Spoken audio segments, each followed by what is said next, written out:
നമസ്കാരം.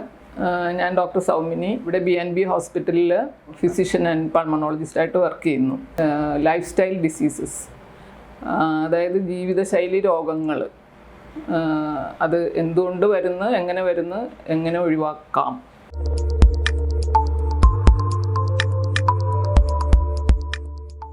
ജീവിതശൈലി രോഗങ്ങൾ എന്ന് പറയുമ്പോൾ തന്നെ ജീവിതശൈലി കൊണ്ടുണ്ടാകുന്ന രോഗങ്ങൾ എന്നുള്ള അർത്ഥമുണ്ട്. It is self explanatory. ഒരു പരിധിവരെ നമുക്കതിനെ കൺട്രോൾ ചെയ്താൽ പല ലൈഫ് ത്രെട്ടനിങ് ഡിസീസും ഒഴിവാക്കാൻ പറ്റും. അപ്പോൾ ഏതൊക്കെയാണ് ജീവിതശൈലി രോഗങ്ങളെന്ന് നോക്കാം. അതായത് ഇപ്പോൾ ഒരു ലാസ്റ്റ് 30 to 40 years ആയിട്ടാണ് ഇത് കൂടുതൽ കണ്ടുവരുന്നത്. ഒരു ഹാഫ് സെഞ്ച്വറി ബിഫോറൊക്കെ ഈ ജീവിതശൈലി രോഗങ്ങൾ അങ്ങനെ സർവ്വസാധാരണമല്ലായിരുന്നു എന്ന് നമുക്ക് മനസ്സിലാക്കാം. എന്ന് വെച്ചാൽ അന്നത്തെ ജീവിത രീതി വേറെ ആയിരുന്നു. എല്ലാവരും ഗ്രാമീണ അന്തരീക്ഷത്തിലാണ് കൂടുതൽ ആൾക്കാർ ജീവിക്കുന്നത്. സ്കൂളിൽ നടന്നു പോവും, തിരിച്ചു വരും, ആരാധനാലയങ്ങളിൽ പോവും, തിരിച്ചു വരും, അങ്ങനത്തെ കാര്യങ്ങൾ. പിന്നെ വീട്ടിലെ ചെറിയ ജോലികളൊക്കെ എല്ലാവരും സഹായിക്കും.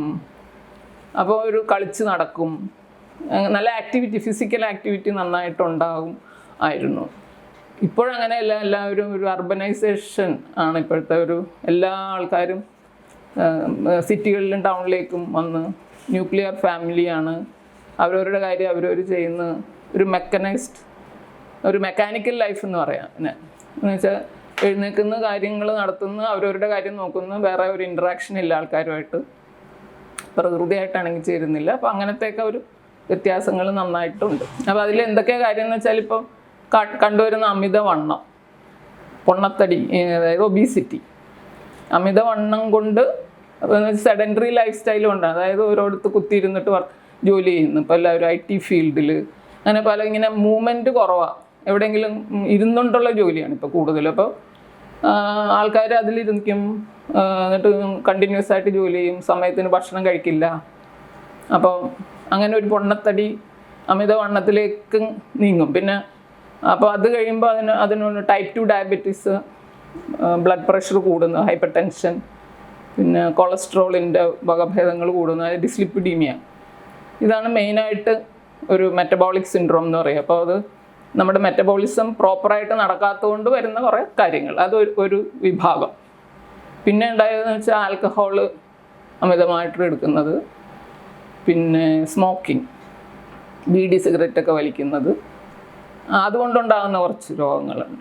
അതായത് ലങ്സിനുണ്ടാവും, പിന്നെ ക്യാൻസർ വരും, ലിവറിന്, അങ്ങനത്തെ കുറച്ച് കാര്യങ്ങൾ. അപ്പോൾ സ്മോക്കിംഗ് കൊണ്ട് ഹാർട്ടിനെ അഫക്റ്റ് ചെയ്യാം, ലങ്സിനെ അഫക്റ്റ് ചെയ്യാം.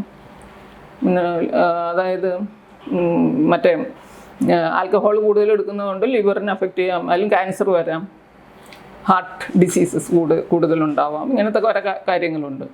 അപ്പോൾ അതൊരു ഗ്രൂപ്പ്. പിന്നെ ഈ ഡിസ്ലിപ്പിഡീമിയ എന്ന് പറയുന്നത് കൊളസ്ട്രോളിൻ്റെ വകഭേദങ്ങളിൽ വ്യതിയാനങ്ങൾ വരുമ്പോൾ ഉണ്ടാകുന്ന കാര്യങ്ങൾ. അപ്പോൾ അതിൽ ലിവറിൽ ഫാറ്റ് ഡെപ്പോസിറ്റ് കൂടും, പിന്നെ അബ്ഡോമിനലിൽ ഫാറ്റ് ഡെപ്പോസിറ്റ് കൂടും. അപ്പോൾ അത് Type 2 ഡയബറ്റീസ്. അതായത് Type 2 ഡയബറ്റീസ് എന്ന് പറഞ്ഞാൽ ജനറ്റിക് ആവണം എന്നില്ല. അതായത് ജീവിത രീതി കൊണ്ട് ഇത് ഉണ്ടാവാം. അതായത് ഫാറ്റ് കൂടുതൽ ഡെപ്പോസിറ്റ് നമ്മുടെ ബോഡിയിൽ വരുമ്പോൾ നമുക്ക് ഇൻസുലിൻ അതിൽ പ്രവർത്തിക്കാതെ വരും. അങ്ങനെ ഇൻസുലിൻ പ്രവർത്തിക്കാതെ വരുമ്പോൾ നമ്മുടെ ഷുഗർ ലെവൽ കൂടും. അതാണ് ഇൻസുലിൻ റെസിസ്റ്റൻസ് എന്ന് പറയുന്നത്. അപ്പോൾ ഇതെല്ലാം ഇൻ്റർലിങ്ക്ഡ് ആണ്.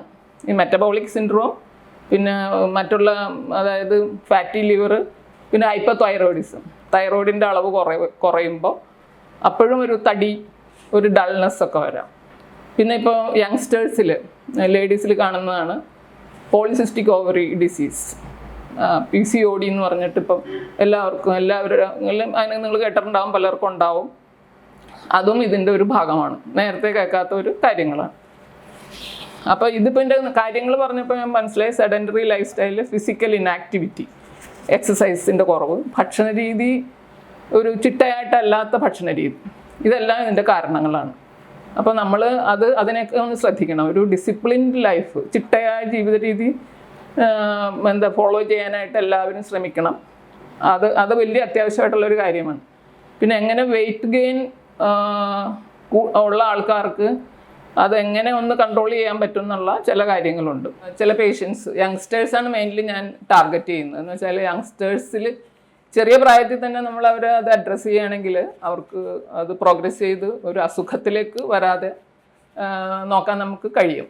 യങ്സ്റ്റേഴ്സ് വരുമ്പോൾ ഞാൻ എപ്പോഴും അവർക്ക് എന്തെങ്കിലും BP കൂടുതലോ അല്ലെങ്കിൽ അവരുടെ എന്തെങ്കിലും കാരണവശാൽ ഒരു ഷുഗർ നോക്കുമ്പോൾ കുറച്ച് കൂടുതലോ അല്ലെങ്കിൽ കുറച്ചൊരു ഇതായിട്ട് നിൽക്കുമ്പോൾ അവരൊരു പ്രീ ഡയബറ്റിക് ആണോ ഒരു സംശയം വരും. പിന്നെ അവർക്ക് വെയിറ്റ് നോക്കുമ്പോൾ നമ്മൾ ചെയ്യുന്ന ഒരു കാര്യം എന്ന് വെച്ചാൽ BMI, അതായത് ഹൈറ്റിനനുസരിച്ച് വെയിറ്റ് ആണോ അതോ അതിലും കൂടുതലുണ്ടോ എന്നുള്ളത്. അത് ഒരു 5.5 അടി ഉയരമുള്ള ഒരാൾക്ക് ഒരു 60-65 കിലോ വെയിറ്റാണ് വേണ്ടത്. അപ്പോൾ നമുക്കറിയാമല്ലോ അതനുസരിച്ചിട്ടുള്ള വ്യത്യാസങ്ങൾ.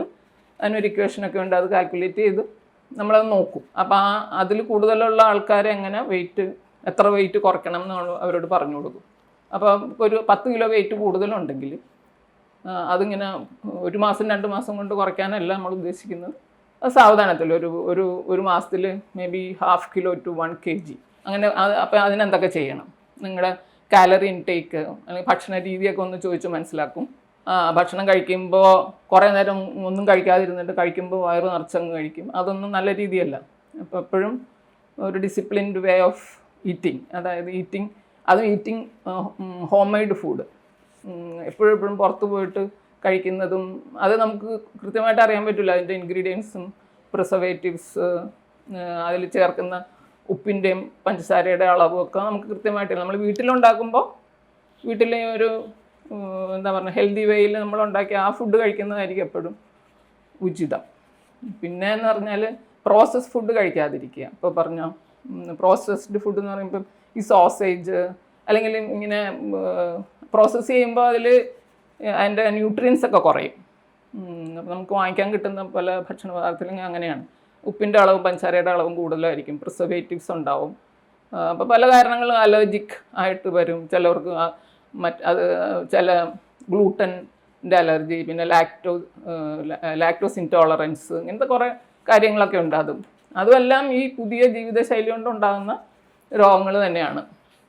അപ്പോൾ എപ്പോഴും ഹോം മെയ്ഡ് ഫുഡും കൂടുതൽ fibre containing food, fresh fruits and vegetables കൂടുതൽ ഉൾപ്പെടുത്തുക. കാർബോഹൈഡ്രേറ്റ്സ് കഴിക്കാം, എല്ലാത്തിനും ഒരു റേഷ്യോ ഉണ്ട്. കാർബോഹൈഡ്രേറ്റ്സ്, പ്രോട്ടീൻസ് ആൻഡ് ഫാറ്റ്, ഇതാണ് മെയിനായിട്ട് കാലറി നമുക്ക് തരുന്ന ഭക്ഷണങ്ങൾ.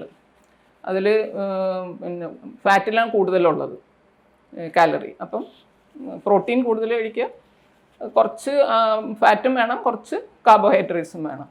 ഒരു സെഡൻറ്ററി ലൈഫ് സ്റ്റൈൽ ഫോളോ ചെയ്യുന്ന ഒരാൾക്ക് വേണ്ട കാലറി ആയിരിക്കില്ല ഫിസിക്കൽ ആക്ടിവിറ്റി കൂടുതലുള്ള ആൾക്കാർക്ക് വേണ്ടത്. അതനുസരിച്ച് കഴിക്കാൻ പറ്റും. പക്ഷെ അതിൻ്റെ ഒരു കണക്കൊക്കെ ഉണ്ട്. അപ്പം ഒരു ആവറേജ് കഴിക്കുന്നതനുസരിച്ച് ഇപ്പോൾ നമ്മൾ കമ്പാരിറ്റീവ്ലി കുറച്ച് വെയിറ്റ് ലൂസ് ചെയ്യണമെങ്കിൽ കുറച്ച് അതനുസരിച്ച് കാലറി ഇൻടേക്ക് കുറച്ച് കുറയ്ക്കുക എന്നുള്ളതാണ് വേണ്ടത്. അപ്പോൾ അത് ഫോളോ ചെയ്യണം. അപ്പോൾ പറയും നമ്മളിങ്ങനെ വയറ് നിറച്ച് കഴിക്കാണ്ട് ഒരു 3/4 വയറ് കഴിക്കുക എന്നൊക്കെ പറയും. അപ്പം ഇപ്പോൾ കഴിക്കുന്നതിൻ്റെ ഒരു 80% ഇപ്പോൾ കഴിക്കുക. അപ്പോൾ വെയിറ്റ് ഗെയിൻ കുറച്ച് കുറയും. പിന്നെ ഫിസിക്കൽ ആക്ടിവിറ്റി എന്ന് പറയുമ്പോൾ എക്സസൈസ് ഒരു 1/2 hour per day every day ചെയ്യണം എന്നുള്ളതാണ്. But at least 5 days a week അത് ചെയ്യണം. പിന്നെ കുറച്ച് എന്ന് വെച്ചാൽ ആക്ടിവിറ്റീസ് ഇപ്പം നടക്കുമ്പോൾ മാത്രമല്ല, അല്ലാതെ തന്നെ എപ്പോഴും ഒരിടത്ത് കുത്തിയിരിക്കാതെ, അല്ലെങ്കിൽ ഇപ്പോൾ സ്ക്രീൻ ടൈം കൂടുതൽ ആൾക്കാർക്ക് എപ്പോഴും ടിവിയുടെ മുമ്പിൽ അല്ലെങ്കിൽ കമ്പ്യൂട്ടറിൻ്റെ അടുത്ത് അല്ലെങ്കിൽ മൊബൈൽ വെച്ചിട്ട് എല്ലാം ഡേറ്റ ഒക്കെ ഉള്ളതുകൊണ്ട് എപ്പോഴും അതിൻ്റെ ഉള്ളിൽ അങ്ങനെ ഇരിക്കരുത്. കുറച്ച് കളിക്കാൻ പോകൽ, അങ്ങനത്തെ കാര്യങ്ങളൊക്കെ ചെയ്ത് അങ്ങനെ ആക്റ്റീവായിട്ടിരിക്കുക എന്നുള്ളതാണ്.